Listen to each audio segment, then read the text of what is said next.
In this video, we're going to look at the characteristics of the Canadian state.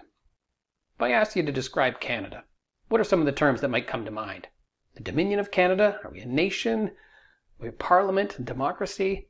Well, we're going to look at some of those in this video. And a useful framework for trying to figure this out is to think about the power. Who has the power in the Canadian system and how is that power divided? Well, Canada is a constitutional monarchy. And what that means, well, we have a constitution that divides power between a monarch and a prime minister. So the monarch serves as a head of state, whereas the people elect a parliament, and that parliament chooses a prime minister.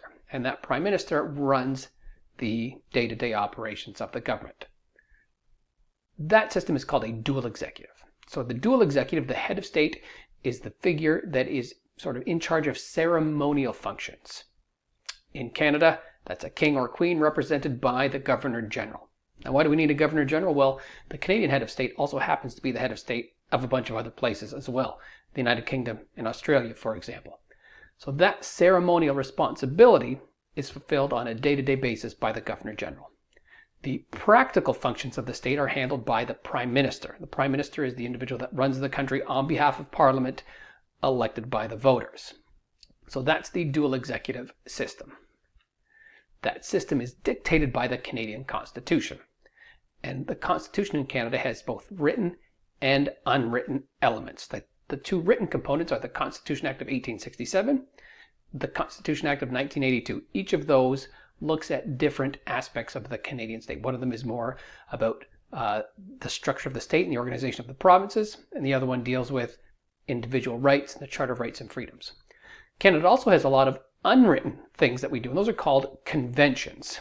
And many of those were inherited from the British tradition. So what exactly does the Constitution say? Well, in the preamble, it says that Constitution shall have a system of government similar in principle to that of the United Kingdom. What principles exactly? Well, for one, we've got a parliament. It is a parliamentary system similar in principle to the United Kingdom.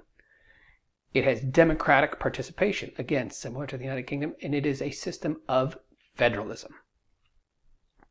So, just to recap, what is Canada? Well, we're a few of these things. It is a state.